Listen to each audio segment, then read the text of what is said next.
Hello, hello. Welcome, everyone. Episode 54 of Blake&VishSports. Sports. And today we got an episode following week 3 of the NFL season. So a lot happened. We had some big takeaways, mainly some AFC West stuff with Herbert. Packers played the Niners on Sunday night. So, Vish and I were both watching that.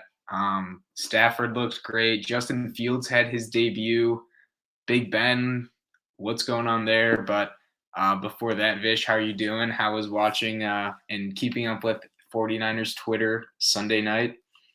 Yeah, it wasn't a great feeling. I mean, you talked a lot less smack than what I expected, honestly, but we kept it pretty cordial.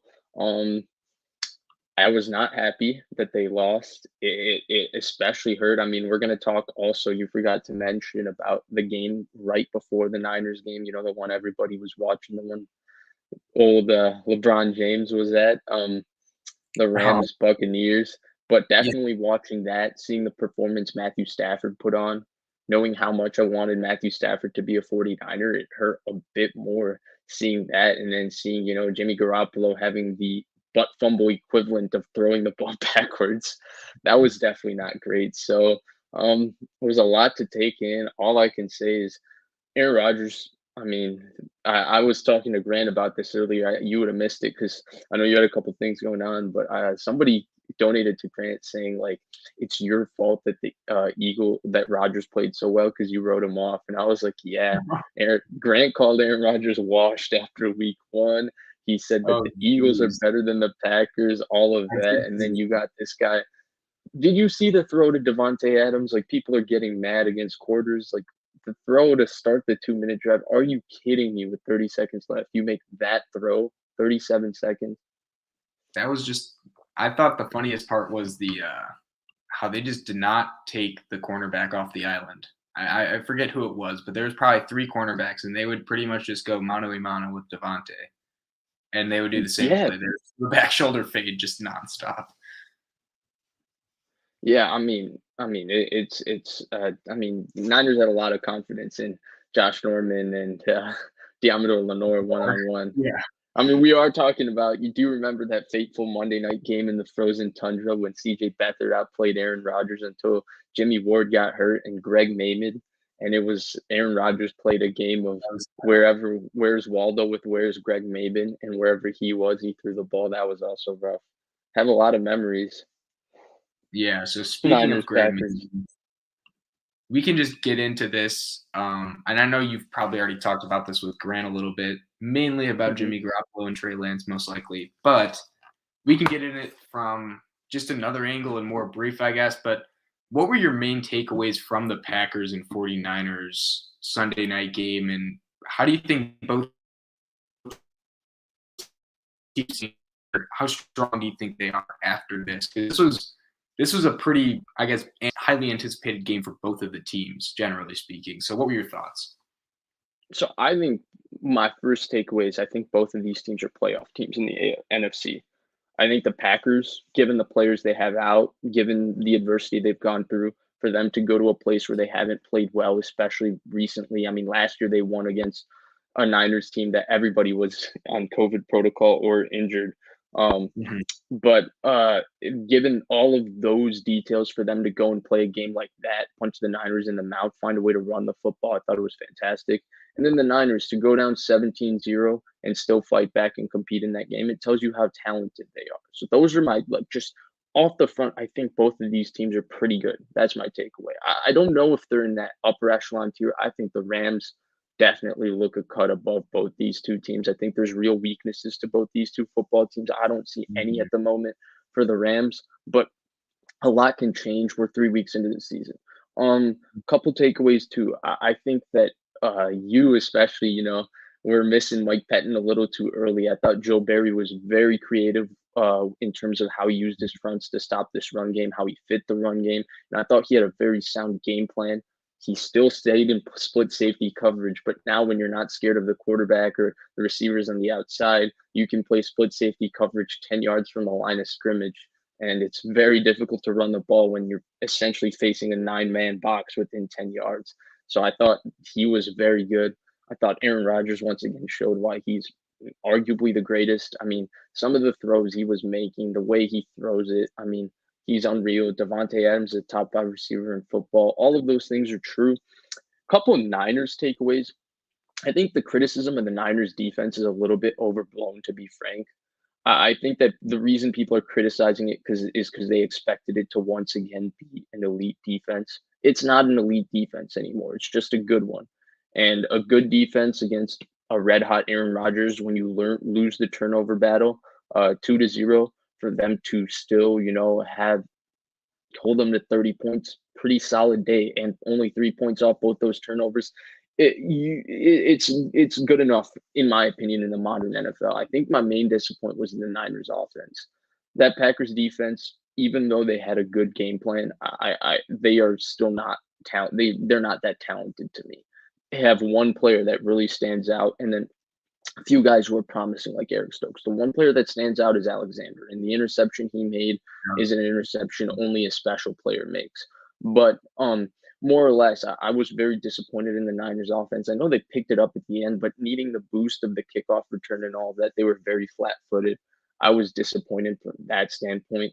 But overall, I thought it was a great game. I thought it was a great game to watch. Obviously, not the results I wanted, but I thought there was a lot of positives for both teams, and I'm interested to see how the Niners play week 4. I think you and I were kind of on the wave that the Niners maybe aren't that cinch Super Bowl favorite that everyone was locking them in as before the Yeah. season. We felt they were closer to the middle of the middle. Like if the NFC has tiers and you have the top and then the middle top, we felt they were closer to that middle top tier in the NFC, Yeah. somewhere 5 to 7. So we're not overly shocked by where they land in this, but I think that was kind of a takeaway from some people that they don't look like that Super Bowl team. They do have real weaknesses that would affect them when they're playing a Green Bay, when they're playing a Rams, when they're playing a Tampa. So I think if there was a takeaway, that would be that. But I think you and I are already kind of on the same page with that, which is why both of us, I think, had the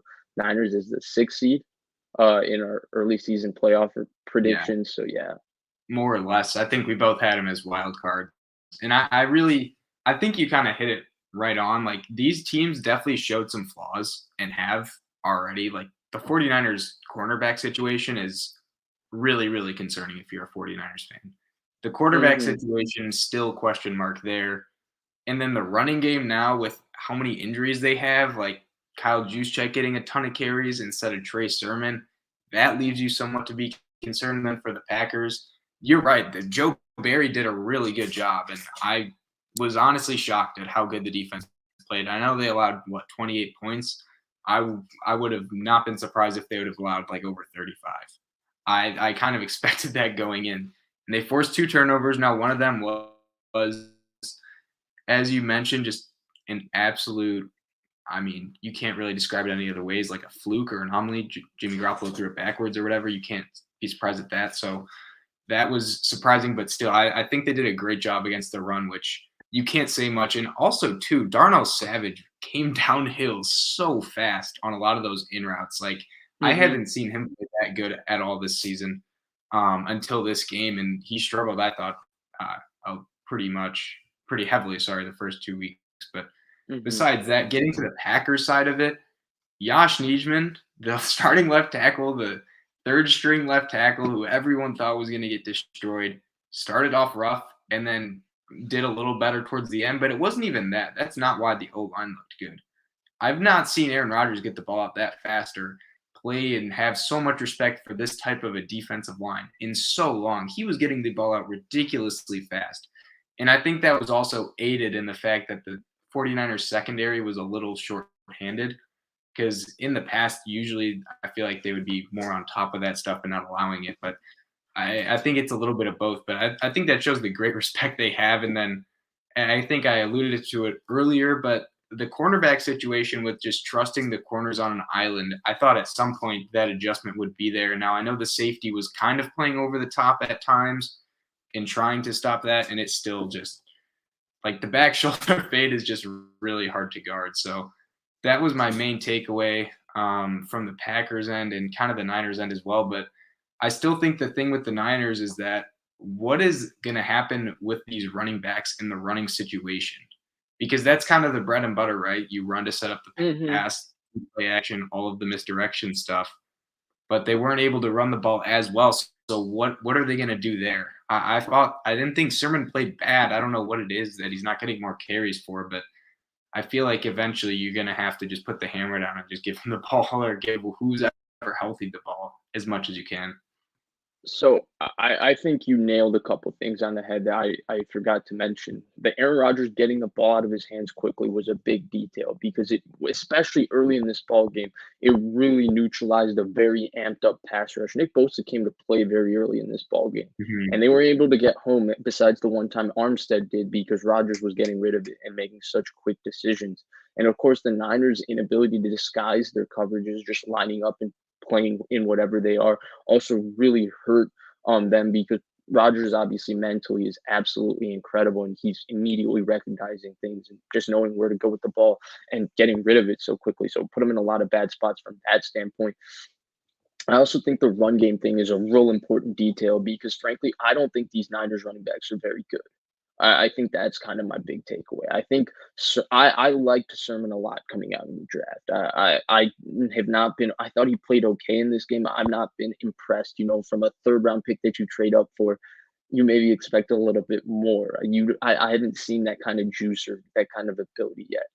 Elijah Mitchell to me is not my most favorite running back. I don't think he sees holes and has good recognition as a running back. There's a stat that's rushing yards over expected. It's similar to completion percentage over expected, like um, for a running back. And Mitchell actually ranks negative in that. So he's actually getting less yards than what's expected. And I said after the Lions game when he ran for 105 yards, and I thought he had a good game when I went back and watched it on film, I thought that Raheem Mostert would have run for 200 yards in that game. And I think Mhm. that's just a lot of he's just not capitalizing on everything that's there with them in the run game. And then I think Hasty's good, but Hasty has a fumbling issue, so that hurts them from that standpoint. And Yeah. obviously, so no Mostert, their run game in terms of the running backs isn't great. And then obviously, I feel like defenses are finally there with this scheme. Like Joe Barry had a clear plan on how to set the edge, and he dictated things. And the Niners weren't able to get horizontal, and they were not only able to do it in the run game, they couldn't get horizontal with reverses, end rounds, jet sweeps, speed sweeps. All of that with Debo wasn't working. They couldn't get the ball when they threw it to the bubble. That wasn't working. The Packers were all over everything. They were going to dictate the perimeter of this football game, and they did exactly that. Um, in terms of what else? So I think that run game detail is very important. And then, yeah, in terms of the Packers and honestly the Niners, just moving forward, what do you think needs to change? How do you think they can solve their issues? I mean, just kind of wrapping it up, where do you think these teams go this season? Yeah, for Packers, I mean, they kind of get they have a lot easier situation considering that they're in the NFC North and the Bears did not look good. The Vikings won and they've been in some close games. I think the record is not as indicative of how well they've played. And then the Lions have been really competitive, but they're just not, it's not their year, like maybe a year or two, and you can see them above 500, right? So I think the Packers have a clear path to the playoffs. But one thing for me is just the defensive consistency has got to improve.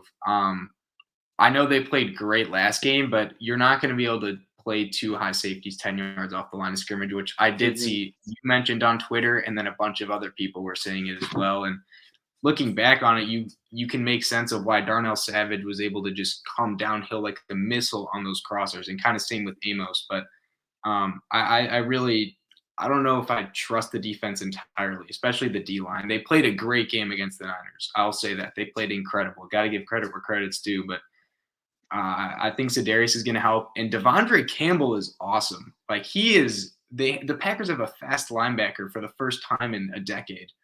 Incredible. So I really think for them, it's going to be more defensive consistency. And then for the Niners, I think this cornerback situation, something's got to change. Whether they're, I guess, doubling more, because when they're facing the Metcalfs, the Hopkins, the Cooper Cups, the Robert Woods, the Lockett, they have a ton of good receivers, and are they going to be able to just rush for and hopefully be able to guard one-on-one and maybe with help on a couple of guys. I I don't mean, know. that's That the could point, right? That's the Yeah. biggest point. I mean, they're a zone heavy team. When they play split safety, they're going to play quarters. When they play single high, they're going to play cover three. The issue is when you face these quarterbacks that have the kind of arms that the Stafford, the Hopkins, or excuse me, not Hopkins, the Kyler Murrays, the Russell Wilsons have. Cover three quarters can really it can turn into just one on one on the outside, even though you're not in man coverage. And it can Yeah. put corners in bad situations from that standpoint. And if you have aggressive throwers who are willing to take shots outside of the numbers and down the field, which all three of those guys are, they'll do what Rodgers did. And they'll see Diamador Lenore and DK Metcalf or Diamador Lenore and DeAndre Hopkins. And all of a sudden they're getting easy completions. It's real difficult from that standpoint. So I think their corners, I mean, the issue for the Niners, right? And we can talk about the corner, and we have hit on the corner depth. I mean, we've done like Mhm. 6 topics on that since the offseason. But the corner depth, it's not an issue of the corners they have because the corners they have are playing to the best of their capabilities. It's an issue of they didn't invest in the right kind of corners. And if you're going to be a team that invests this heavily in your defensive line, well, then you can't have a defensive line that goes up against a couple of third stringers and have Nick Bosa, Eric Armstead play okay.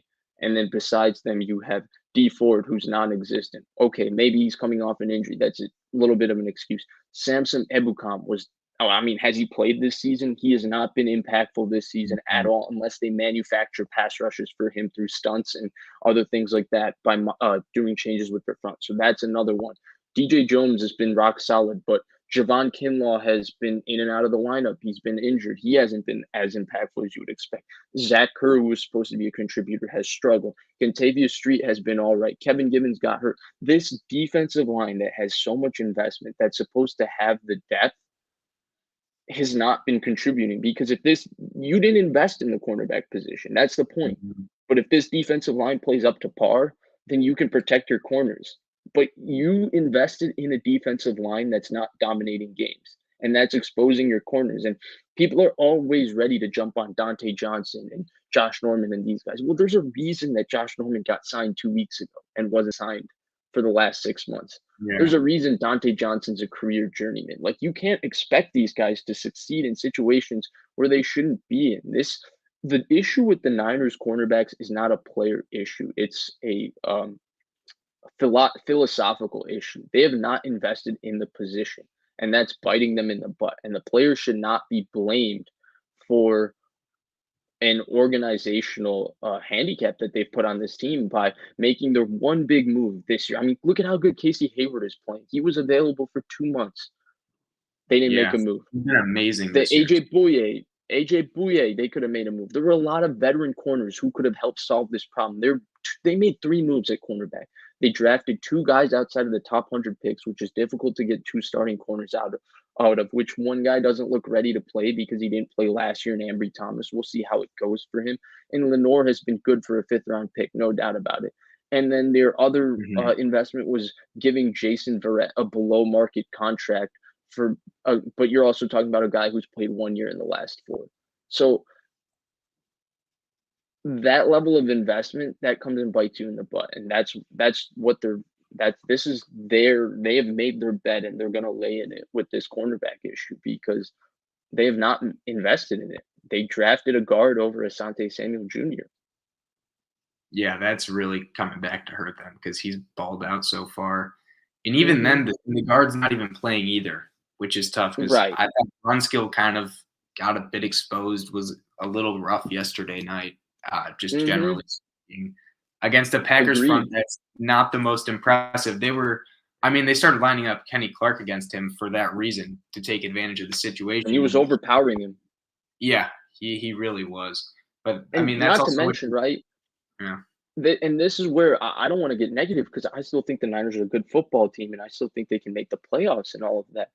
But what really shocks me, and I talked about this a little bit on Grant's show earlier, so I'm not going to rehash it totally. I think we got to move on to because we got a lot of other great stuff to talk about. What really doesn't make sense is the Niners are a win now team who didn't invest in anything in their first 2 rounds to win now. Like they are masquerading themselves as a win now team, and they drafted a quarterback for 2022, and they did not help out the team that they want to win with now. And to me, that's either pretentious or they didn't expect to be a win now team because they signed everybody back before the draft. They should have known they were a win now team. They that's why they're starting Jimmy Garoppolo. They have Super Bowl aspirations right here in 2021. Well, look at the Bucs roster. Look at the Rams roster. Look at the Browns roster. Look at the Buffalo Bills roster. And you're telling me that the Niners felt so confident in their roster, they didn't think they needed to utilize the number 12 overall pick to help them?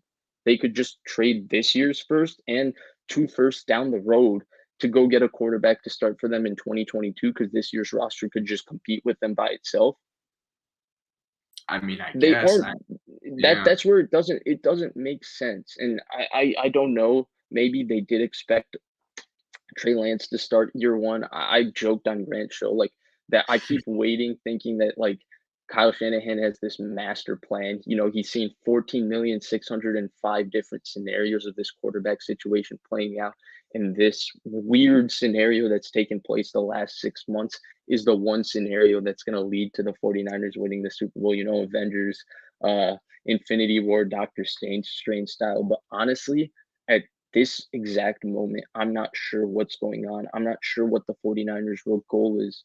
And while I think they're a really good team with really talented players and they can win maybe a playoff game, I think there's a very defined ceiling on this team, especially with the quarterback they have starting.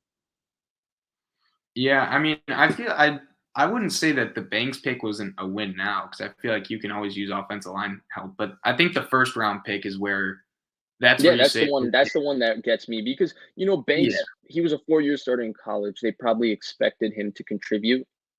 yeah, yeah, and he just hasn't turned out, and there was other Hmm. pieces of need that when you look at it in retrospect, you're like, wow, we could really use a guy here or another guy here. Or But trading up I, for Sermon. yeah, that I still don't understand the trading up for a running back, especially when he hasn't looked good at all, and he was getting beat out by Elijah Mitchell, who was taken later in the draft too. That's And where Hasty was undrafted. yeah, that is a tough look, but um, Yeah.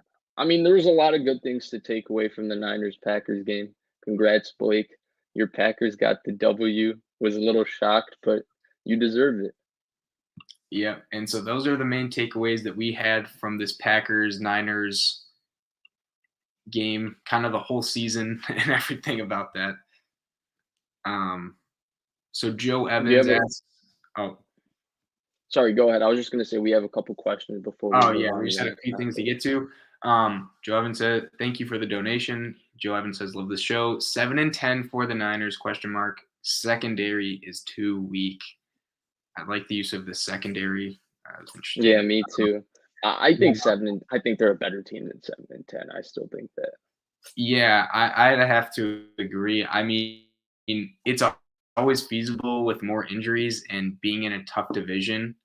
I don't see this team going under 500 though. But I mean, it's not obviously out of the realm of possibilities with the division they have and all of that. So um, we'll see. I don't think they'll be 7-10 though. I would say at worst like 9-8. Yeah, I think That's just I think they're gonna be closer to 11-9, 11-6, 11-6, 9-8. But more importantly, I think 10-7, 9-8 is kind of where they're gonna be. I think they're right. I don't think they are like 2019, where they are a cut above the rest of the they NFC. are no. To me, they fit right in with the Carolinas, the New Orleans, Seattle, those type teams. That They're going to be Rams fighting defense. in the thick. They're going to be in the thick of the wild card race to me, and that's not a bad Mm, thing. That means they're a good team. yeah, certainly. And then William Bennett says, "Keep up the great work." Thank you, William. Really appreciate the donation. And so let's get into talking about some other things. I know you were pretty hyped to talk about, obviously, because your Packers had a good game. I'm a little sick of that topic. I've just spent 2 hours with Grant, and we've spent here another 20 minutes talking about that. But let's talk about another quarterback who's Mm, absolutely showing out right now. And I think he's shown out in the first 2 games as well. I think a lot. I think maybe some people, for whatever reason, might have thought he might take a step back, but he looks special and he looks unbelievable. And he went into Arrowhead and played maybe the best game of his career. And he's had a lot of really good games. Justin Herbert looks incredible, and he played incredible again versus the Chiefs. What are you seeing? Like, how excited are you? How good do you think this guy can be? Yeah, that I mean, he did this last year too, right? It was his first full game starting. Was against the Chiefs because Tyrod got a punctured lung, the most just abnormal thing ever. God bless you, Tyrod. But he went in, he almost beat the Chiefs, narrowly lost, and then this game stepped up big time. I think the most telling part of this was the end of the game. And the kicker that it's the Chargers, so of course they have special teams issues. Their kickers always seem to struggle. And they had the ball 4th and 4 in field goal range. It was windy, give or take, and the kicker had missed some extra points, but they're going to go for it on 4th and 4, false start or delayed game. They get pushed back to 4th and 9. They still go for it. They still go for it. It was a defense pass interference, and they got it. I mean, I think that just shows how much confidence they have. They're just keeping the ball in their young quarterback's hands on 4th and long. That's pretty incredible. And then just in general, his back shoulder throws to Mike Williams are insane. The velocity that comes, the placement, it's all, you can't really beat it. I mean, it was just incredible. That and Rodgers to Devontae were, I thought, just the best back shoulder throws Dude, from this even the past one week. on even the one on 4th and 9, I think it was Guyton who he went to. Guyton dropped Mhm. it. There was pass interference. That ball probably put a football-shaped bruise in Guyton's chest. That was a extremely accurate rocket. Yeah. No, the He ball pegged him. exploded out of his hand. Yeah, But dude. yeah, that was my main takeaways. And also too, just like something that I realized from watching other younger quarterbacks is he's very decisive. Like once he drops back, I feel like he went to Eckler a lot in the beginning of the game. And whether that's because he was wide open and they were playing soft coverage or the pass rush was coming in, he would just get the ball out super quick. And some of the younger guys, I guess you don't see that as much, which I just thought was really impressive with him as well. Like once the ball's in his hands, he knows exactly where he's going and he makes a snap decision. So he looked fantastic against the Chiefs. And I would put this game right up there with his Saints game, which was a prime time. I forget. I don't know if it was Sunday night or Monday, but I think he it was played a great game. Monday. He played a great game against the Saints, had 4 touchdowns in that game as well. But he was absolutely fantastic against the Chiefs. Yeah, I think he is unbelievable. He is so good. I've compared him to Carson Palmer in the past, a more Mhm. athletic Carson Palmer, but I think he might have a stronger arm, honestly, than Palmer, excuse me, I almost said Ponder. Of course, he has a stronger arm than Ponder. He didn't have a very strong arm. But Herbert, you talked about the decisiveness, and that stood out to me too. He knows exactly where to go with the ball. He's so comfortable. He plays so mature. I think he manages the pocket better than a lot of young quarterbacks in terms of being able to step up, feel pressure, all of those things. He's obviously a gigantic human being and ridiculously athletic at his side.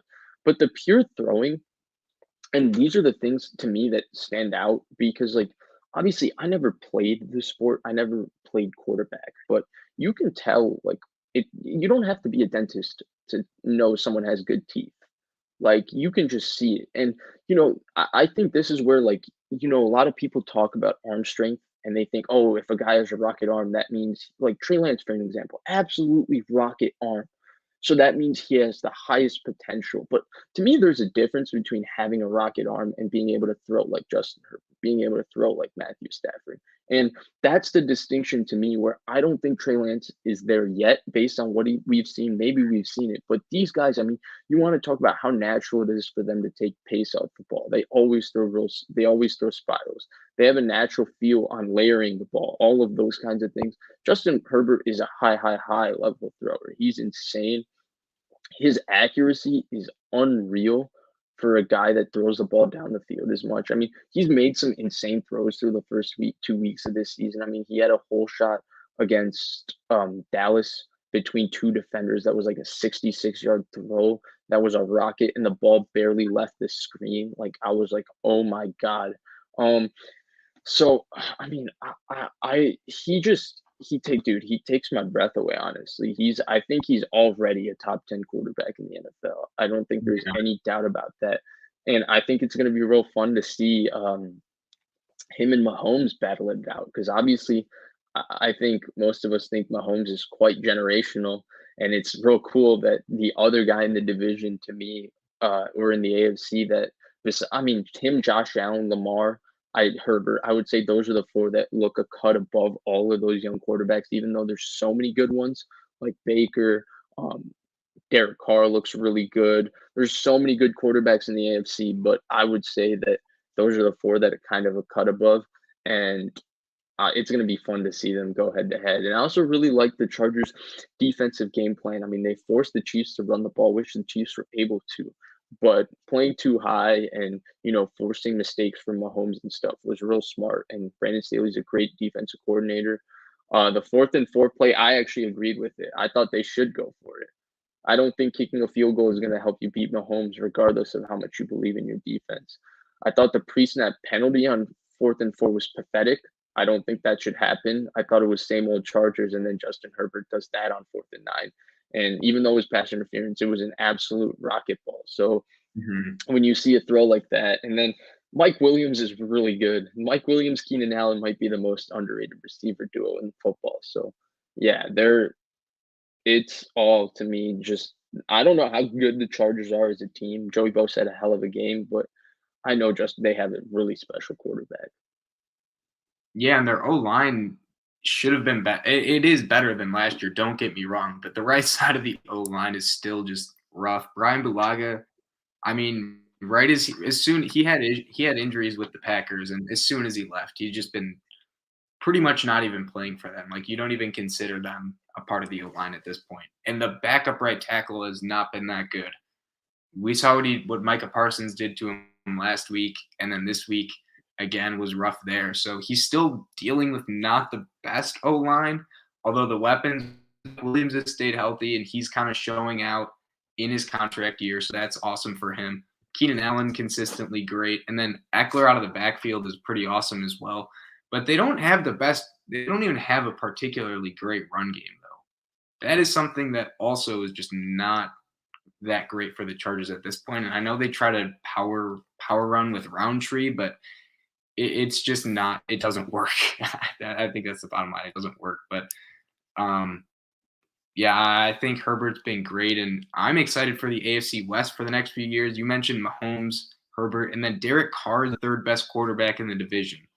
That's crazy to think about Yeah, because you yeah. put him in like the NFC East, and he's easily the second best, and he's really good too. So it's tough to say. And I'm gonna say a shocking take. Hmm, And what the craziest thing is?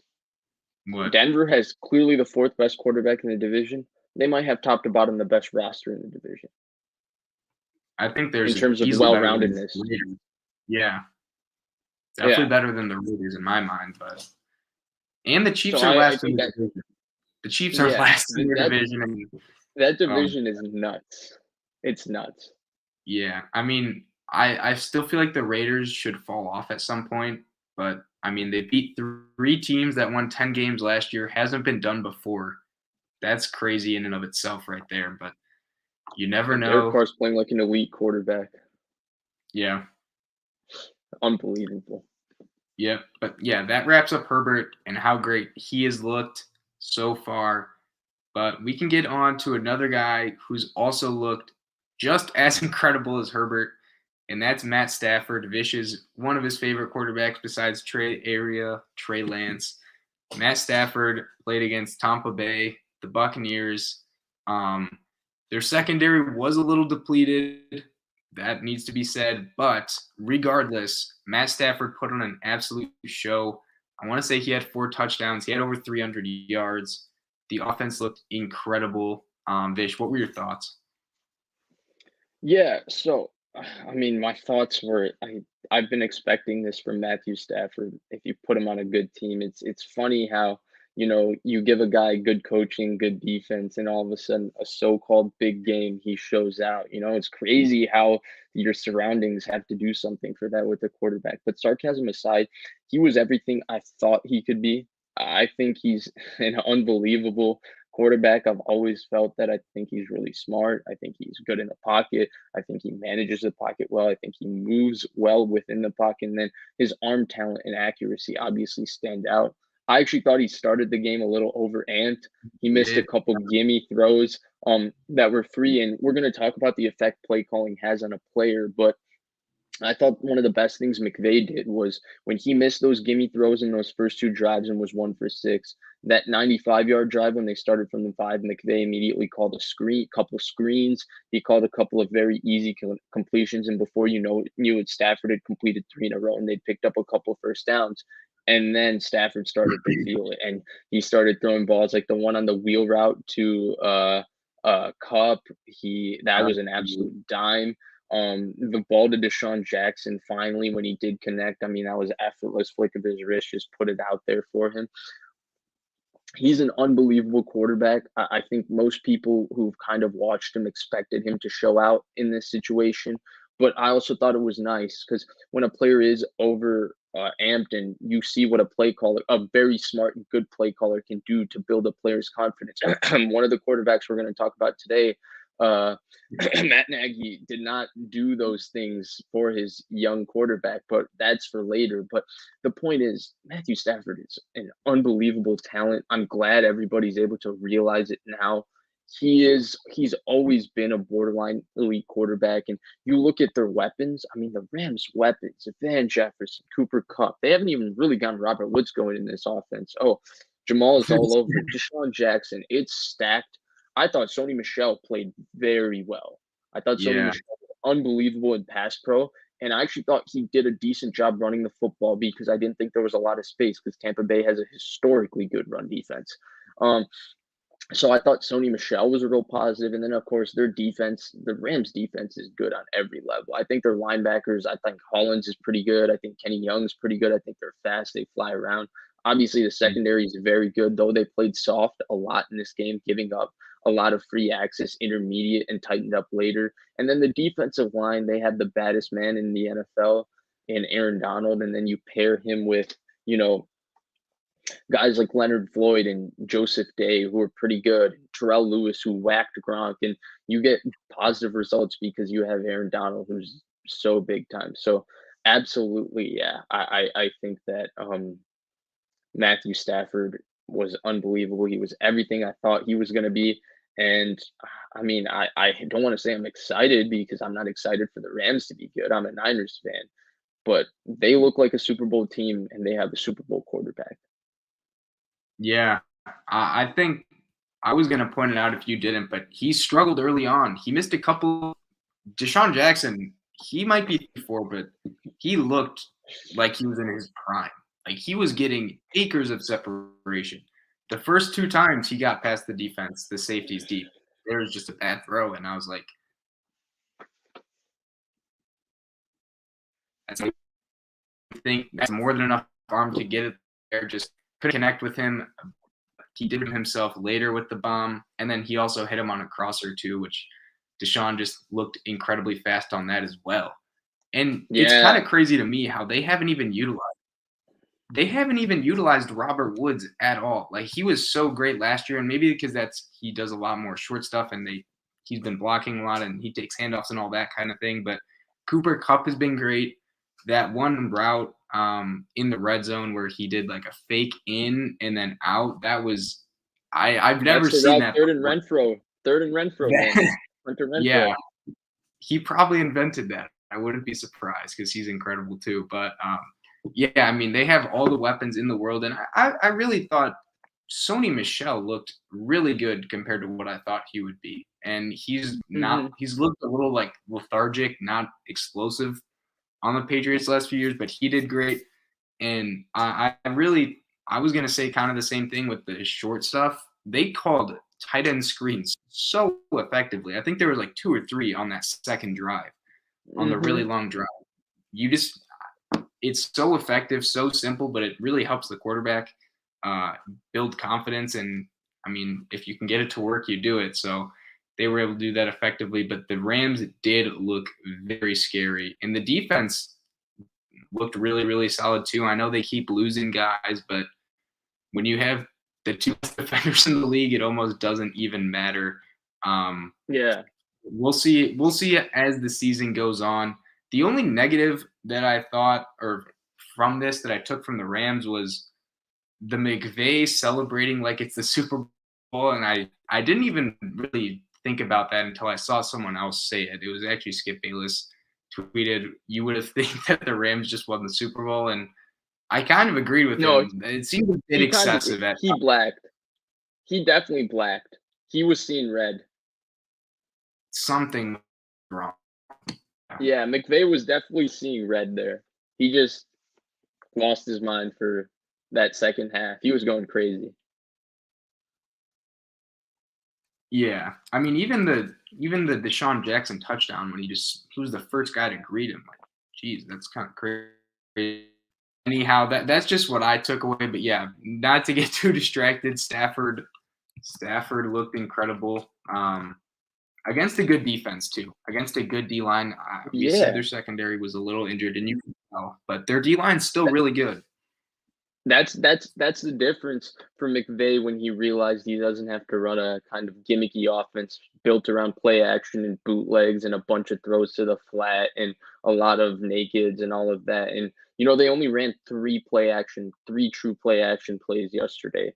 And they didn't run a Mm. lot of play action, to be fair, against the Bucs a year ago when Goff lit them up, when they just kept rolling them out to the right and throwing the ball short and throwing the ball short and ripped them up with that quick pass game that was real effective last year.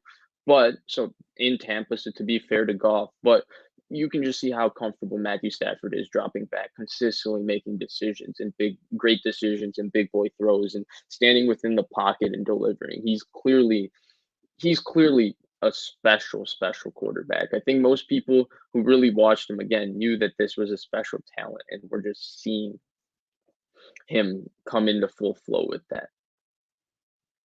It's almost like having Javid Best and Joik Bell, Reggie Bush past his prime as your best playmakers outside Calvin is just not the best way to build a team. Yeah, but Blake, he had Calvin Johnson. He had bad offensive lines, didn't have a running game, didn't have good defenses. But Blake, he had Calvin Johnson. Why didn't he win 50 games?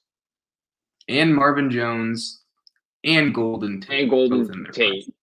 Yeah, yeah. We Now ultimately Marvin shrunk. Jones, especially Marvin Jones in Cincinnati, was some special player before he got with Matthew Stafford. He was giving AJ Green, he was making AJ Green and Mo Sanu look like they were not even the number one receiver on that team. He was the best by far. I mean, you would think that the way people talk about Marvin Jones and Golden Tate, but yeah, he had nothing in Detroit. They had competent coaching for 3 years with Jim Caldwell, and that was it. Yeah, We're but to seeing be them. I mean, fair, off this. Marvin Jones has been really good on the Jags this year. Just wanted to throw that out there. But obviously, No, he yeah, has. He being has. on the No doubt. Lions, No doubt. I didn't mean to diminish him either. Marvin Jones is a good player. There's no doubt about that. yeah. But regardless, Yeah. we've talked about a few of the good guys, and well, we're gonna get to some comments first. First one being from Nathaniel. Thank you for the donation. And Nathaniel says, division teams aren't the same as they were 2 years ago. Do you think the 49ers should take the Rams route and retool their roster? So just Vish, for a little initial bit, yeah, so for a little bit of reference, Blake, this was something I was talking about earlier. thoughts? Um on Grant's show. So I've been mentioning on a lot of Twitter spaces and stuff like that when I talk about how this isn't 2019, how much better this division is compared to 2019. I think Seattle's more or less in the same level as 2019, but 2019 was the worst iteration of the McVay Rams. This might be the best one since 2018. If you remember, that team lost Roger Saffold. That Yeah. team lost Todd Gurley wasn't the same that year. They traded Marcus Peters in between the season and all of that. And so I was saying that as how it makes the division more difficult for the Niners, given how much better Arizona and the Rams are compared to 2019. But what I also was talking about how the Niners are a little bit stuck trying to win with the same core. And we're seeing even in their defense, even though it's still a very good defense, we're seeing a natural regression where they've gone from elite to very good to now they're just an above average to very good defense. They're not elite anymore. They're no longer elite. And I was talking about how the Rams, if you look at what they did in 2020 and 2021, they used 2019 as a year to just retool. They flipped the switch on who their core players were. When they went to that Super Bowl, that team was built around, obviously, Aaron Donald and Whitworth are the two constants from both teams. But outside of them, there was guys like Roger Saffold, there was John Johnson, there was Marcus Peters, Aqib Talib, Todd Gurley, obviously Jared Goff. And then in 2019, they realized, well, we can't just run it back with this group. We got to pull a full switch. And they went and got Jalen Ramsey. They got rid of Marcus Peters. They got rid of Aqib Talib. They inserted they got a few other guys in their offensive line. I'm blanking. Oh, they traded for Austin Corbett, who's been good, pretty solid for them. They moved around people around Aaron Donald, like guys like Dante Fowler were gone, replaced with Leonard Floyd. And they went to their offense, and obviously Kupp and Woods were also constants from the 2018. But besides that, they got Van Jefferson, they got Deshaun Jackson, then they have Stafford, obviously, Cam Akers, and now it's Sony Michel. And so they kind of totally retooled this entire team. It's totally different from that 2018 team, and they did it on the fly. And that's what I think is the best thing to do, honestly. I mean, we're seeing attrition catch up with the Chiefs, who just lost the Super Bowl. That core, they're going to have to redo their core. It'll be Mahomes, Kelsey, and Hill, and Chris Jones. I think those will be the four guys that are constant. But I think, Tyrann Mathieu could be gone after this year. I think Frank Clark has a good chance of being gone after this year. It's just a natural thing to do. And I think that the Niners are at the point where it's going to be a different core from 2019 than is the one that wins. I think that 2019 core, while it's very good and can still get them to the playoffs, I think there's a ceiling to it. It's not the same as 2019. Yeah, but I guess like with the Niners, who are you saying? Because I feel like there's going to be guys that are still there. Like, well, I guess. So I think the Bosa's. Right. Yeah, like Trent Williams, Bosa, Warner, those guys will be constant. But I also think, more role player type guys. Like there won't be Emmanuel Sanders. It'll be IU. Because I feel like right now they have inserted a pretty good amount of younger guys, like the IUs. You're gonna have Lance. He's definitely gonna be part of that. You're gonna have Kittle, I guess, carrying over. But I'm interested to see because obviously teams change year over year. Like that's going to happen. There's going to be turnover. But they haven't had that injection of a star, Like the Rams went and got a Jalen Ramsey. They went and got a Matthew Stafford to kind of turn things in a different direction. The Niners have stayed philosophically, we're going to just build our defensive lineup. We're going to build our offensive lineup. We're not going to really invest in the cornerback position, And we're seeing the misses in the draft really come back to bite them also, like the missing on a Dante Pettis. And having to then trade more picks to get a Brandon Ayuk. Now you're down 5 picks, and because Pettis wasn't good, you have to trade 2 picks to get Emmanuel Sanders.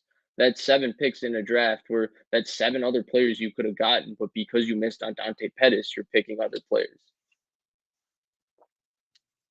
So here's my thing, though, is the Rams, for example, they despise first-round picks. They just don't use them. And the Niners aren't going to be using their next 2, right? So how are they going to get that injection, I guess? Are they going to trade seconds? Think they are. Or are they going to No, I don't think free they agency are. potentially? I don't think they are. That's the thing. The Rams at the end of the day, the Rams are an anomaly. Right. And not many teams do that. Exactly. And the thing that I think separates the Rams, and I think you brought it up perfectly, and it's kind of the segue. It's not just that they use their first-round picks. They use their first-round picks to get the most special of players. And that I think Ramsey would be the best example of that. Ramsey's a one-of-one player in the NFL, and they use first-round picks to get him, right? Using first-round picks to get other players is nice, but, Ramsey's the one player that transcends the value of 2 firsts. Good luck waiting for a cornerback entering his prime. No chance. No chance. Disgruntled situation. Like, that was very much an anomaly. And you could say Gilmore, but Gilmore's over, I want to say he's 30. No, not in his prime. Not in his Yeah, like prime. Ramsey was entering his best years, and I mean, to be Yeah. fair on the Jags side, like he wanted out, and they still got a couple first for him and didn't have to pay him. So you can understand they had their hands tied regardless. So they got what they could for him, and I I think it mean, makes sense. yeah, you would like them to refashion this roster at the end of the day, but they can't. I think that's our underlying point. They don't really have the opportunity to, and I think they invested in Trey Lance, so that's kind of a move to do that. So maybe they'll start to play him, and they'll change something up that way. Yeah, and to be fair, the Rams also have Aaron Donald, and it's not easy getting a player of that caliber. Now, no matter how good we It's think Nick Bosa impossible. can be, no matter how good he can be, Aaron Donald will go down as one of the three best interior D linemen in the history of the game. So good luck finding, you could say, two generational talents at some of the most valuable positions. Exactly, 100% agree. Good And then question. Titus, great question. And Titus asks, when the 49ers hit fourth down near the first half's end, I was resigned to us getting a field goal and then enters Trey Lance. I got goosebumps. Did you? I want Jimmy G to succeed, but I'm excited for the future. Yeah, I'm also really excited for the future. That was fantastic. Yeah, I think my only thing with when they insert Lance is all the stuff they're using with him now is a gimmick. And so anytime he comes on, I feel like the play usually is successful. And that's leading a lot of people to saying, look, did you see what he did there? We should start him.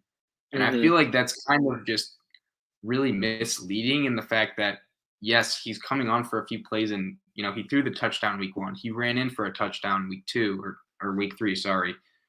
But those are the reason why those are so successful is because you're not seeing him. And I feel like pointing to those plays and saying this is why we need to start him isn't always the best example. Although you can just tell his running makes a difference. You can just tell that. So I know those are Hmm. two contradicting things, but I feel like pointing to the gimmick plays they run with him isn't a reason to say that he should start. Although he does look obviously incredibly athletic.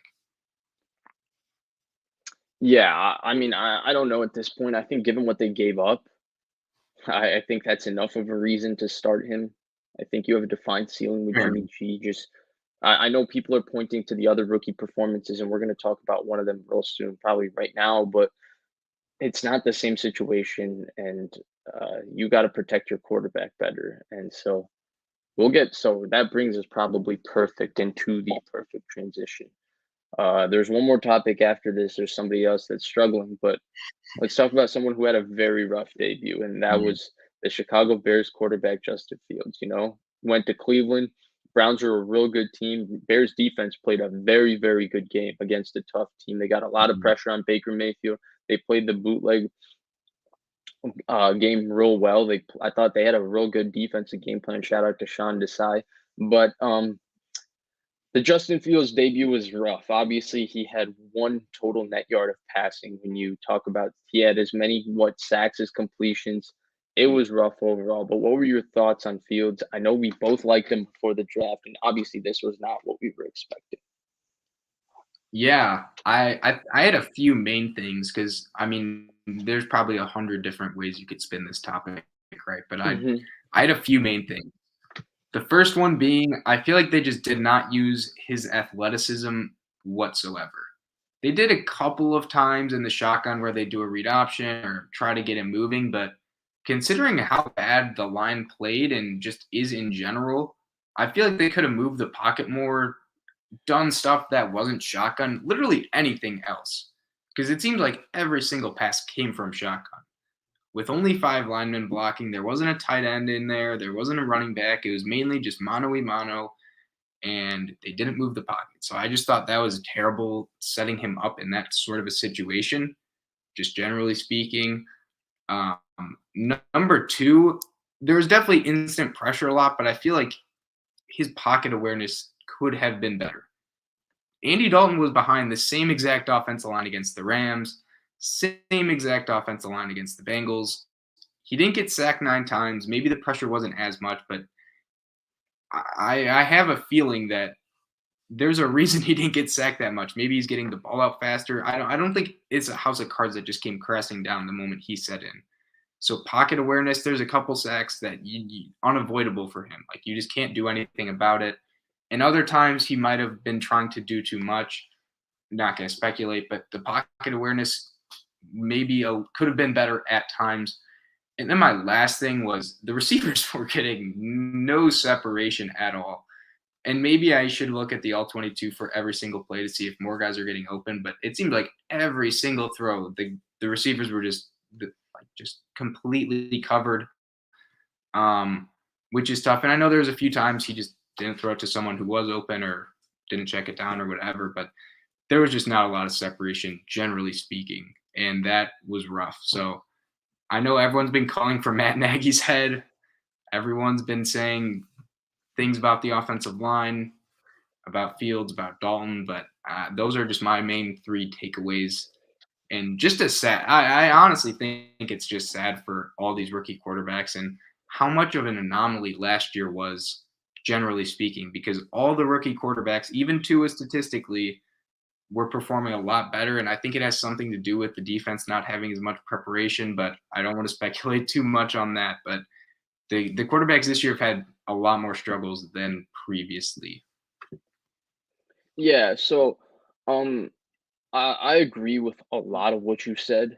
I just want to make a couple of quick points. One, Myles Garrett is unbelievable. He's the best edge rusher in football, and he showed out. Two, Jadeveon Clowney looks really good, or he looked very good in this game, so that's also a standout. Three, I saw a lot of flashes from JOK, Jeremiah Owusu-Koramoah, so that was cool to see.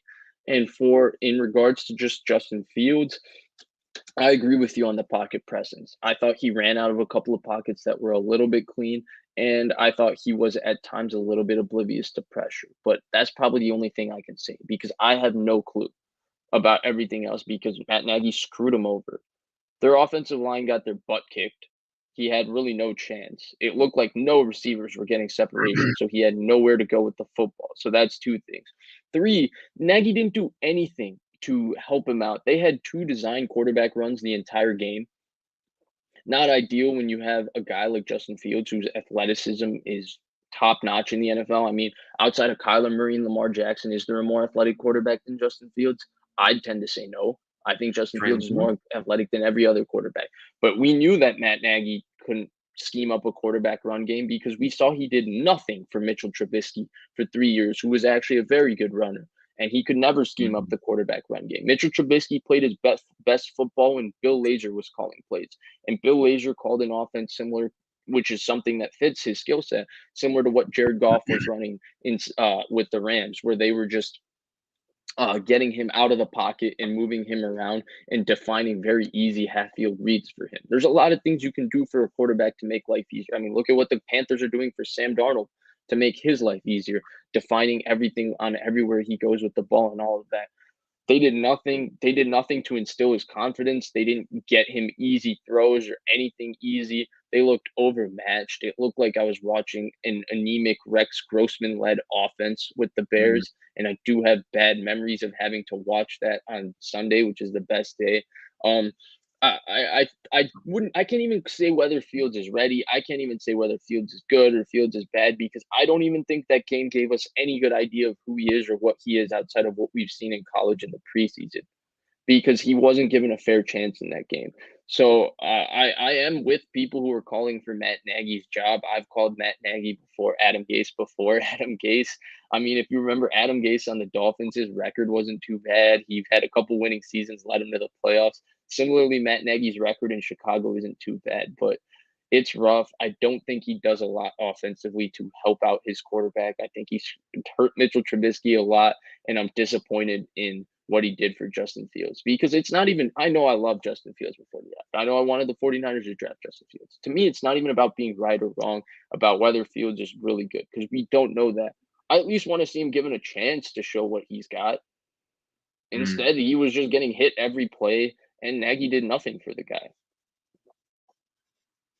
Yeah, definitely. And I think one thing too that I think's a takeaway for kind of everyone who's demanded these rookie quarterbacks to come in is maybe sitting isn't the worst option. Now, this game might not be the best example because he was done no favors, but all of these rookie quarterbacks have struggled mightily, and it's very possible that they just can't get their confidence back. You see what happened with Zach Wilson, Trevor Lawrence, Fields now, even Mac Jones this past weekend, throwing the ball 50 times, a couple of interceptions, although not really his fault on some of them. But they've all struggled, and I think it's almost fair to say some of us have been a little wrong trying to quote unquote rush, as some would say, or push these rookies to come in and maybe let Andy Dalton play for a little longer. I don't know, but I think that might be something, just looking back on it, that we could have been saying, or could have not been trying to rush them in, if that makes sense. So I kind of agree with that, but I disagree with that because I think they've all been a product of the organizations have not done a good job putting these quarterbacks in good situations. I think the reason these quarterbacks have had success earlier, over the past few years, I mean, going back to Mariota and Winston and Carson Wentz, is we saw coaches take a lot of liberties and ensure that they were putting their young quarterbacks in the best spot. Bill O'Brien did a good job of that with Deshaun Watson. Not saying he was this all-time great coach, but he kept things comfortable for Deshaun Watson. Anthony Lynn and Shane Steichen, I think is his name, they did a really good job of protecting Herbert with a strong run game, maybe running the ball too much, but scheming up throws and having him throw it down the field. So that was help from that standpoint. Joe Burrow, I mean, the Cincinnati Bengals hurt him by putting the game on him, but putting him in empty and running a lot of similar concepts to what he did in LSU gave him full autonomy at the line of scrimmage and the ability to know where he's going with the ball because he's very comfortable with those concepts. So from that standpoint, I think that those quarterbacks are in better situations. I mean, the Jets suck. There's no other way of saying it. Every good player on the Jets is hurt. They have played Vic Fangio and Bill Belichick, which is horrible for a rookie quarterback. Mike LaFleur does not look too great to me. They have nothing on defense. And Zach Wilson, what is he supposed to do? He has nothing to do. I mean, you look at Jacksonville. Jacksonville is terrible. Jacksonville is less talented at every position outside of quarterback than every team they face, and they're worse coached by far than every team they face. He's not Like, what is rough. yeah. He's been What is rough. Trevor Lawrence? Yeah, I mean, Trevor Lawrence, has he played perfect football? Absolutely not. But do I think if you put Trevor Lawrence in a spot where you make things real easy for him and stuff like that, like what Carolina again is doing for Sam Darnold, do I think Trevor Lawrence could be playing that level of football? Absolutely, I do. Then you look at Mac Jones. I think he's more or less been put in good situations. The lack of weapons in New England has hurt him, and he played really well against Miami, and he's been a little bit inconsistent, not as good the last couple of weeks. So we'll see how it turns out for him. And then finally, Fields, that was awful last week. I mean, yesterday, that was awful to see. So I think, obviously, I think situation matters a good bit, and I think that if I think it's really a testament to how poor of a job these organizations have done so far, rather than the rookie quarterbacks. Though I am with you in a sense that when you're the Jets and you're putting out such a bad roster and you're so overmatched against some of the teams you're playing with, like there might be a point where having a veteran quarterback take the beating for Zach Wilson might be a little bit helpful, so he doesn't get totally beaten up every game. And same thing, maybe a little bit with Lawrence and, to an extent, like Dalton getting beaten to a pulp instead of Fields maybe is better. I don't know.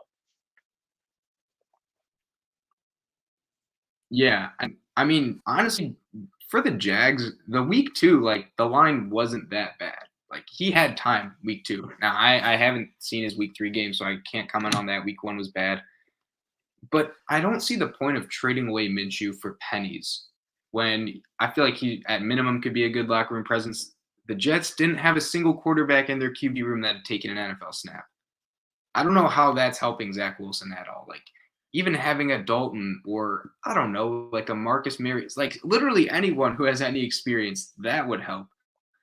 I feel like at least having someone like maybe not like a really, really good one, like for Jimmy G, is that helping Lance, not knowing if he's going to go in? I don't know, but having like a journeyman or at least some veteran presence cannot hurt at all. Forcing them to like learn from them. I mean, it's a vague statement, but I don't think having more experience in the quarterback room and making them quote unquote earn it more is going to hurt them in any way, shape, or form. And take quote unquote take a beating, as you said, like for Dalton in the past situation. Yeah. I mean, so I think that's more or less her thoughts on Justin Fields, his debut, and then an overall thing on all the rookie quarterbacks. We got to finish off with one topic, and I think this topic's really important. You and I both thought the Pittsburgh Steelers were not a playoff team before the season. I think we've been aided a little bit with their slow start, and obviously TJ Watt getting hurt has hurt them. Brutal. But a guy who's a Hall of Fame quarterback to me is looking just about done. Big Ben does not look good at all. What are your thoughts so far on him and his season? What do the Steelers need to do? Because it's apparent they need a new quarterback. And maybe it's Dwayne Haskins. It's definitely not Mason Rudolph. What do you think is the solution for the Pittsburgh Steelers? No mention of Duck Hodges. I mean, he's Come on, gone, so show some respect. They should do whatever they can to get him back. He put in some quality time for them. But in all seriousness, yeah, you mentioned it. Big Ben struggling accuracy wise. I'm sure you saw the clip, and everyone else has seen the clip of him running lateral, like and falling down. horizontally.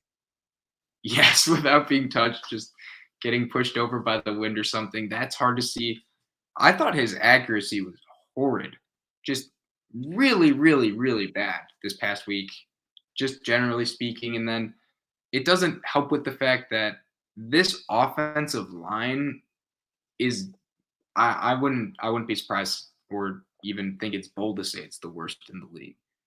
It is very, very, very rough. They can't run the ball, so their offense is just basically built short passes. Najee Harris had 19 targets this past week. 19 targets for a running back. That's pretty incredible. And they were missing Juju and Deontay Johnson. Juju got injured middle of the game, so that doesn't help all of that. But he just looks, I don't want to say washed, but Father Time is catching up rapidly. And he He's wasn't caught the up. best this year either. Yeah, I'd still say he Yeah. was better last year than this year. And last year wasn't great, but it's just really been rough for him. And I think, I mean, you and I both were very critical of them picking Najee Harris in the first round. We both like the talent. I thought he was the best running back coming into this draft, but their O-line is just so bad to the point where it doesn't matter if you have prime Barry Sanders back there. There's just nowhere to go. He's getting hit in the backfield rapidly. So yeah, I don't know what the answer is, but I feel like the Steelers aren't going to like tank or anything, but maybe this was just a wild thought, Vish, but could they be a team that Aaron Rodgers goes to if he leaves town this offseason? Because I feel Big Ben off the cap's going to help a lot. That'll save them money. They have a pedigree of winning. I cannot see this team tanking. They have a good defense. They have receivers. Their O-line's horrid, but maybe they can They do have a something. great coach. They do have a great coach, and I think their front office has been really solid for the last, I don't know, since their inception probably, with the Rooneys at the very top. So I really think they're either going to have to go young or try to get one of these win now guys and see what they can do with this defense while it's still young and good. Yeah, I'm basically with you. I'm someone who's very high on Big Ben Roethlisberger. I've said my hottest hot take, or even if it's a hot take, some people think it is or whatever. I think Big Ben Roethlisberger is an all-time greater quarterback than Drew Brees, but I think it's time. Last year we saw glimpses of it, especially. It's not the same Big Ben Roethlisberger. He does not throw the ball down the field, and this year we're seeing it. I mean, you brought up the sniper. I mean, his recognition as a veteran quarterback. I mean, Cincinnati has shown cover zero and dropped out of it a few times this season. And we got Big Ben on fourth and 10. Gotta have it. He sees the cover zero look and he's immediately throwing a swing pass to Najee Harris 2 yards behind the line of scrimmage on 4th and 10. Like, are you kidding me? But that's what we're kind of left at here. It's sad what Big Ben has come to, but that's who he is. I think Pittsburgh's defense is still real good, but we're seeing a little natural regression where they're not dominant enough to carry them. And that's a problem because they're not a good offensive football team. They should have helped out this offensive line. They didn't.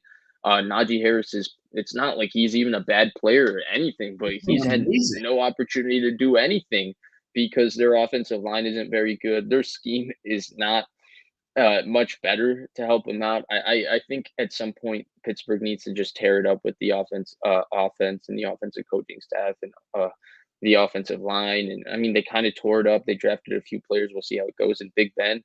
Um, Mike Tomlin's obviously an interesting coach.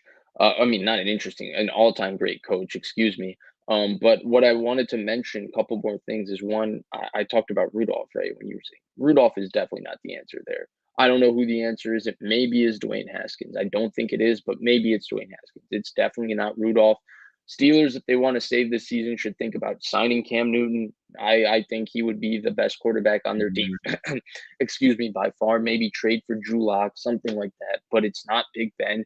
He's not the answer. And Mason Rudolph is definitely not the answer.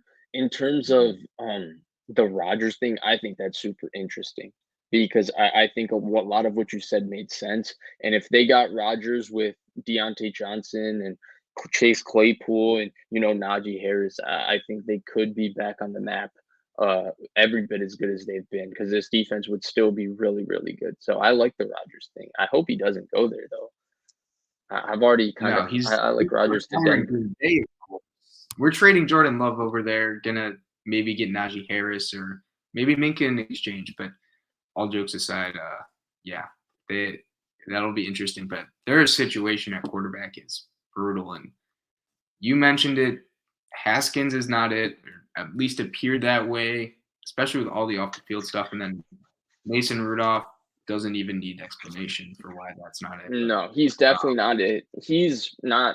I'm sorry, Mason Rudolph is just not a starting quarterback in the NFL.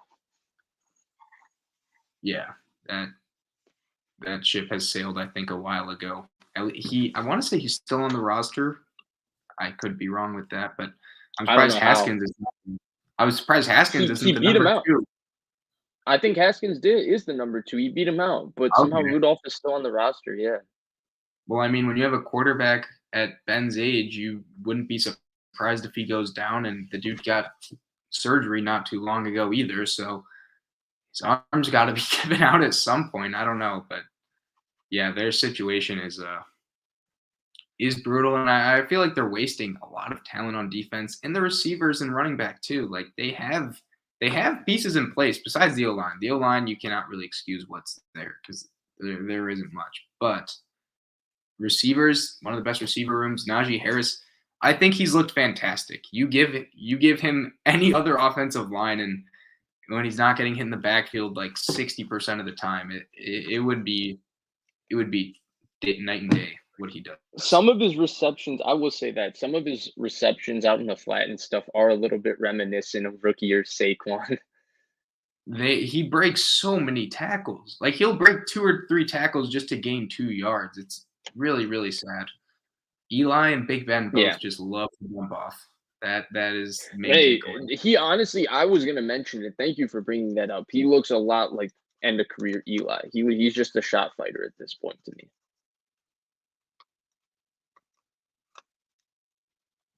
Yeah, he's just hanging out, collecting tens of millions of dollars. But that's what you get when you win Super Bowls, I suppose. But that's Big Ben. So Vish and I guess final conclusion is maybe trade for someone. What? Cam Newton, Rodgers, Drew Lock, sign Cam, anything else besides these guys. But that's gonna wrap up today's show. So thank you all for coming, and then we can post these clips individually if you missed any of it, so you can kind of catch up, or you can always rewatch it on the channel. So like, subscribe, share, drop comments. What do you think about our Niners takes, specifically Vish's? He'll be with Grant next Monday as well, so you can always catch him there. But thank you guys.